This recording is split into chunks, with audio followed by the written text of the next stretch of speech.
नमस्कार, आप देख रहे हैं वीके न्यूज और मैं युधिष्ठिर उपाध्याय। चीन धोखेबाजी और विस्तारवादी के लिए जाना जाता है।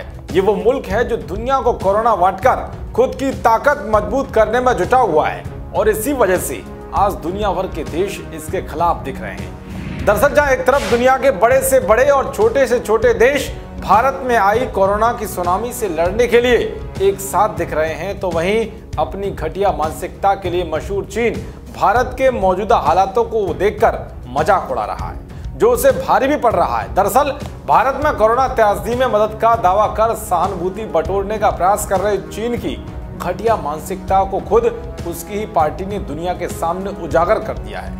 इससे चीन की सत्तारूढ़ पार्टी की देश ही नहीं बल्कि दुनिया भर में जमकर किरकिरी हो रही है। दरअसल चीन की कम्युनिस्ट पार्टी के एक सोशल मीडिया अकाउंट से भारत में जारी कोरोना संकट का मजाक बनाया गया है। इसमें कहा गया है कि भारत में चिताएं जल रही हैं, जबकि चीन अंतरिक्ष में स्पेस स्टेशन तैयार कर रहा है। पोस्ट में साझा की गई तस्वीर में चीन के तिहाई मॉड्यूल और इसके जलते ईंधन की तुलना भारत में जलती चिताओं से की गई है। चीन की माइक्रो ब्लॉगिंग वेबसाइट वीवो पर कम्युनिस्ट पार्टी के central political and legal affairs के अकाउंट से किए गए इस विवादित पोस्ट के बाद सोशल मीडिया में बवाल मच गया।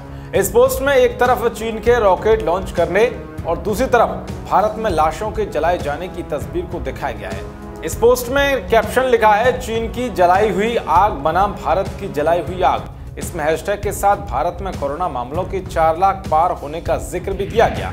हालांकि इस तस्वीर को लेकर चीन में ही आलोचना शुरू हो गई। चीनी नागरिकों ने पोस्ट को लेकर नाराजगी जाहिर की, जिसके बाद इसे डिलीट कर दिया गया। इस पोस्ट पर चीन के सोशल मीडिया यूजर्स ने बहुत तीखी प्रतिक्रियाएं दी और कम्युनिस्ट पार्टी की भारत में कोरोना त्रासदी के प्रति असंवेदनशीलता दिखाने के लिए कड़ी आलोचना की।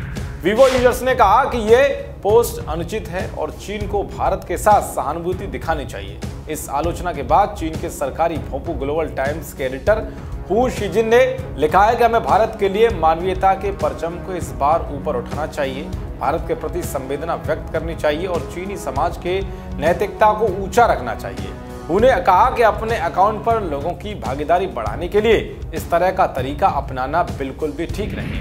तो इस तरह से चीन के कम्युनिस्ट पार्टी को घटिया हरकत करना महंगा पड़ गया और हर कोई उसे गरिया रहा है, इसीलिए ट्वीट को डिलीट कर दिया गया। देश और दुनिया की तमाम खबरों को पाने के लिए देखते रहिए वीके न्यूज। नमस्कार।